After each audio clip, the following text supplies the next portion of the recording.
Hello everyone, Riley here, and today is my first video from college, so that's exciting, and this video is about The Miseducation of Cameron Post.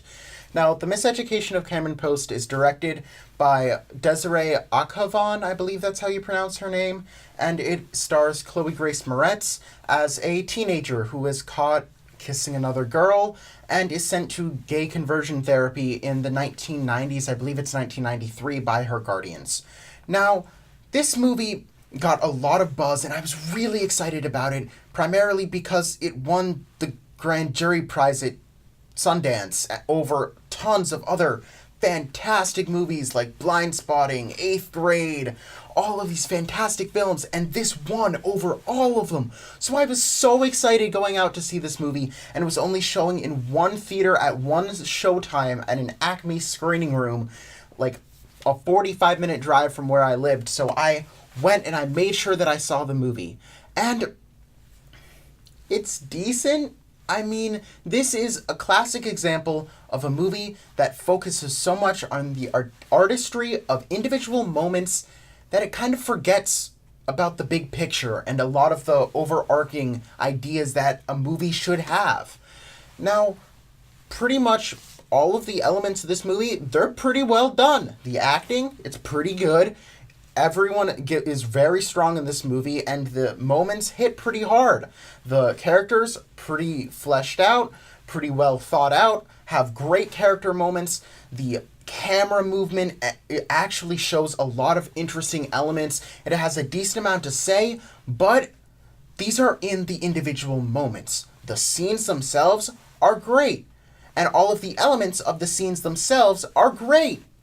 But when you look back at the film as a whole, the elements that were great in the scenes don't really play together well as a cohesive narrative. Now, for example, let's look at the characters. A lot of the character moments are fantastic, especially the relationships between the three main teenagers that you follow, played by Chloe Grace Moretz, Sasha Lane, and Forrest Goodluck.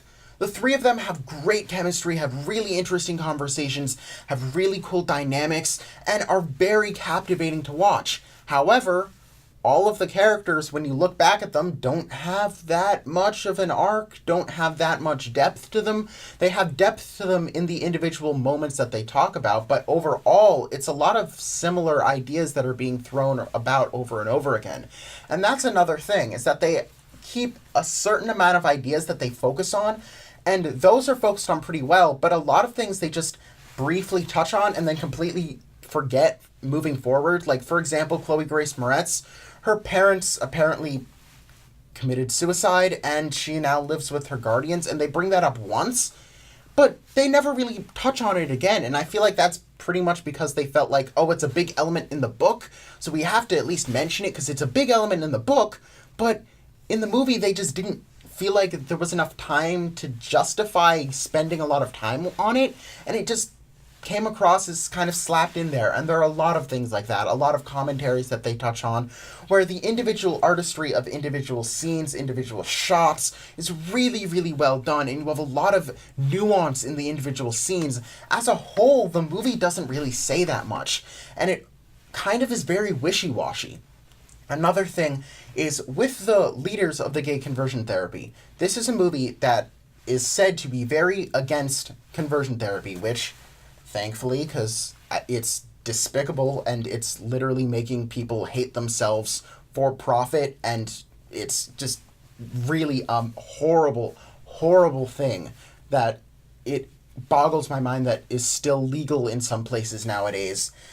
But they make the leaders of it not really seem like overly villainous, which I'm glad that they didn't make them like stereotypical villains, but they just made them dopey. Like, there wasn't really anything to them. They were just dopey, and it came across that they had no idea what they were doing. And it's not that they were like actively strongly behind their beliefs. It made you kind of just feel bad that these people even existed, and they didn't really have anything going for them, and there wasn't really anything that these people really had to grasp onto, and nothing that they did really had much justification towards it. They just spouted the same like 4 lines over and over and over again as justification when it really isn't justification at all.